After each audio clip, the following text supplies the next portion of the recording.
If a clock whispered your name at the exact minute you most needed forgiveness, would you listen? The first time Anna heard her own name coming from the station clock, she thought it was exhaustion. The old face read 6:07 p.m., the same time that 2 years earlier, she'd missed the last train to the hospital and arrived too late to say goodbye to her mother. Since then, 6:07 had been a number that bit. That late afternoon, among metallic announcements and hurried footsteps, the loudspeaker crackled, and it wasn't a platform warning. It was a whisper, clear as a good memory. Anna. She froze. The clock, stuck for decades, moved the minute hand one notch backward. The air changed temperature like a room hiding a surprise party. The folded note in her pocket, the one she'd never had the courage to read, left by her mother, grew heavy. The whisper returned. 2 platforms down. Now, Anna went. The platform that had long been closed for repairs was open, clean, lit by a late afternoon glow that didn't match the cloudy sky. Standing there, a train with no logo, wooden windows, lace curtains. On the engine plate, a single word, return. The conductor, an old man with eyes that looked like they kept Sundays safe, tipped his hat. 1 loop only, miss. Out and back in the very same minute. Whatever fits into words stays. The rest, time decides. Anna wanted to laugh at the madness, but 6:07 blinked on the dial like a heart asking for a truce. She stepped aboard. The whistle blew, and the station slid backward like a memory learning to go slow. The train stopped at the same platform, but the grime, the graffiti, the shuttered newsstand were gone. The girl at the coffee kiosk was the same one from years ago, still wearing the smile the pandemic hadn't taken yet. The clock read 6:06. 1 minute of mercy. Anna ran. She knew exactly where she'd be.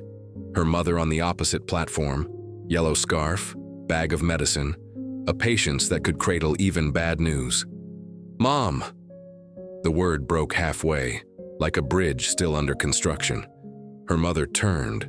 Surprised she recognized and didn't understand, smiling like someone who sees the future as a shadow in a bus window. Honey? There was no time for speeches. Anna swallowed years into a single sentence. I turned lateness into guilt, forgiveness into punishment, and forgot you taught me that love is arriving, even late, and then staying. The train's whistle bit the air. 6:07. Her mother touched her face with the finger that cured fevers. Arriving is staying, Anna. And you've arrived. A 5-second hug worth an entire autumn. The clock coughed again. The world pulled the rug with kindness. The platform returned to now. Curtains of dust. Conductor, hat brim. Now and then, time accepts a written adjustment, he said. But only when the note is honest. Anna breathed like someone finding the first stair in a dark room. At last, she opened the crumpled paper. Her mother's hand, firm, stubborn, had written, If you can't see me, cook me. I'm in garlic and coffee, in a pot that makes noise. And please don't turn 1 bad minute into the measure of your whole life. At the bottom, a terrible joke about clocks that lag on purpose so we'll learn to forgive. Anna laughed, crying. She bought garlic coffee, bread. At home, she cooked sounds and memories. She called the sister she'd been avoiding out of pride and sent her father a photo of the bubbling pot. I'm here, he replied with an awkward voice note, laughing through tears. Stay. In the days that followed at 6:07, the loudspeaker said nothing. And that was fine. Anna kept going to the station anyway, with no contract with miracles. She carried a notebook and wrote lines she wished to leave someone in the future. Don T. Turn a fall into a verdict. If you don't know, say I don't know, but I'll stay. Love doesn't need to be on time. It needs to be in place. Sometimes strangers sat beside her and poured out stories into the kind of silence that needs a lap. And Anna stamped presence with small words that could fit in a minute. The platform became a clinic of wind. On a cold, windy Tuesday, a hooded teenager dropped beside her, eyes wet with anger. I skipped the exam, the end. Anna remembered her own 6:07. Sometimes the end is just the sound fear makes, she said. Text your teacher now. Say you need a retake. You already have the no. He scoffed, typed, waited. The platform clock gave a tick no one but the two of them heard. The phone buzzed. Come tomorrow 7 a.m. We'll talk. The boy smirked to one side. Thanks. And he stayed a few minutes learning to breathe for the first time. On a Friday, an old woman with a market bag asked if the dream train still passed there. Anna smiled. Sometimes, but it only accepts those who come with truth. The woman opened the bag and revealed herbs, a cake wrapped in cloth. Truth I have. Lies have exhausted me. They swapped recipes and stories of stubborn husbands. The woman left lighter, and Anna realized she'd received in exchange a pocket full of fresh courage. The following Sunday, the clock nudged the hand again. Anna. Her heart pushed outward from inside. Today, another note. For yourself. The return train waited with its door open and a sunlit empty bench. The conductor tipped his hat. This time there's no reunion back there, only a mirror up ahead. The train departed and arrived at once. In the window, a reflection of Anna a few years from now. Gray hair on purpose, a good wrinkle earned by smiling without permission. The woman from the future held a paper to the glass, and Anna read it backward, like decoding dawn. You didn't lose your mother at the hospital. You found her in everything you chose to care for. Keep going. The train sighed. The bench returned to being a bench. From then on, the station became a community. Anna posted a yellow notice on the bulletin board. 607 doesn't bite anymore. If your number bites, take it for a walk. Words fit in a minute. Beneath it, an envelope with blank slips. The next day, someone answered, "Want to thank you. Today, I stayed." Another. I resigned with respect. I was afraid to live. Another. I texted my mom after 2 years without speaking. The wall turned into a quilt. The coffee kiosk girl started taping tiny phrases on lids. Water with courage. Espresso with forgiveness. Not everything was simple. When her sister Clara appeared on the platform, Anna's guilt bones ached. Clara wore the look of someone carrying more than a body should. You missed the train, she said without anger, but with the precision of someone who keeps dates. I missed the chance to talk without a machine in the middle. Silence. The clock hissed in the distance. Anna pulled out her notebook of phrases and couldn't find one that fit. So she invented one, raw. I hid behind tardiness so I wouldn't face my fear of goodbye. I'm sorry. You stayed. Thank you. Clara breathed. Tears gathered slowly. I stayed. It hurt. But I don't want you to remember me as a schedule inspector. They hugged carefully, like people learning an old language. There was also the day a rumpled man in a suit announced he would sue the rail company for delays, and that all this return train, whispering clock, was collective charlatanry. The station went quiet. The conductor, who rarely showed himself, approached and took from his pocket a whistle that didn't whistle. It simply gleamed. Sir, we only work with what fits in 1 minute. The rest belongs to life. The man, disarmed, sat and cried behind his newspaper. Anna sat beside him and offered a slip. Write the minute that bites you, he wrote. 7:36 p.m. They stayed there until anger turned to water. On a fine rain afternoon, the clock ticked 3 times. 3? Anna asked aloud, and the conductor answered as if they'd been chatting for years. 3 possible adjustments, 3 conditions. The platform emptied itself. The lamps seemed to breathe.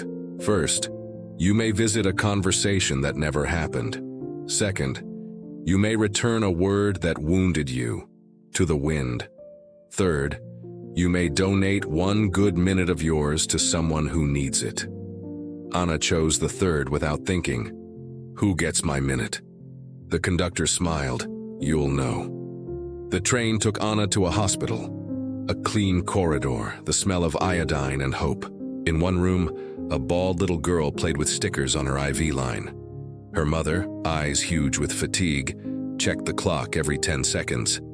Anna didn't know them, but she knew that internal clock of someone who loves.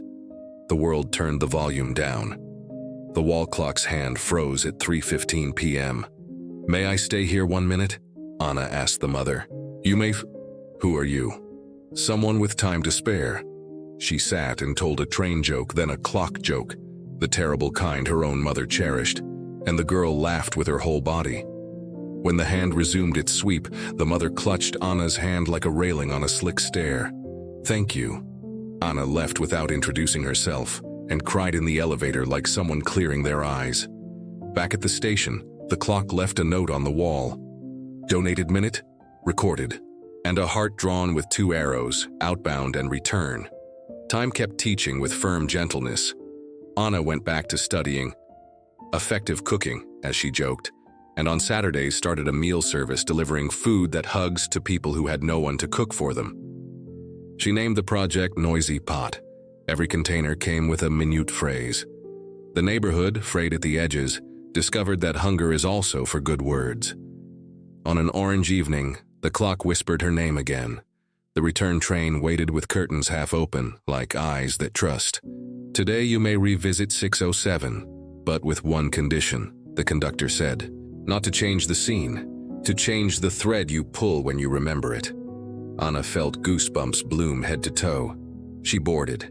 The train moved gently to the same place, the same rush, the same lateness. She saw herself younger, hands shaking around a phone, cursing traffic, blaming the world for not knowing she had something urgent to feel. She saw her sister running, her father quiet, her mother breathing shallowly. She wanted to crash through the glass and make speeches. Instead, she breathed. In another bed, her mother turned her face toward a place nobody saw and smiled. Anna heard the smile. It sounded like a pot-making noise. Back on the platform of now, she understood. The wound was still a wound, but the mending was a daily choice. At home, she flicked on the kitchen light, rearranged the photos on the fridge, and put her mother in the center. Not the last one from the hospital, but the market photo, laughing open-mouthed, holding a bunch of cilantro. She turned on the stove. "If I can't see you, I'll cook you," she read on the old note, and her heart replied like a body switching on. "I see you." The station became a city tradition. Couples took photos before the minutes wall. Kids left drawings with magic times, 12:12, 22:22. A violinist came at 6:07 every day for 7 days. On the 7th, the clock nudged the hand and the musician wrote, "I forgave my own time." When people asked years later if the train had been real, Anna said, "The clock was. The courage, too." And she taught the shortcut she had learned from the conductor. When the bad minute comes back to bite, serve something warm, call someone you love, and say out loud the most honest sentence that fits. Time has a soft spot for those who arrive, even late, and stay. On the last night of this chapter, the clock whispered once more. "Anna." The voice was the same and not the way voices become when you learn to hear them from the inside. "There's one last note, if you want it." She went down. The train brought a brown envelope with the return seal. Inside, a yellow form like the first days, but with blanks that didn't ask for a signature, only intention. "To whom do you donate your next minute?" Anna wrote a name that surprised her, her own. To the Anna who forgets to rest. The train gave a brief approving toot. The conductor smiled. Minutes donated to one's own soul count double in destiny's bookkeeping. On the way home, Anna stopped at the wall and added a new slip. "If your clock ever whispers, you don't have to run. Walk. A minute is short, but life doesn't have to be." Below, she signed the way her mother used to sign notes on the fridge. "With love and garlic." And if nothing whispers, because sometimes the world does go mute, she taught the rule that saved her life. Whisper first. "I'm here. I'll stay." Sometimes that, as how return chooses to pass through us, at the precise hour we decide not to leave on the inside.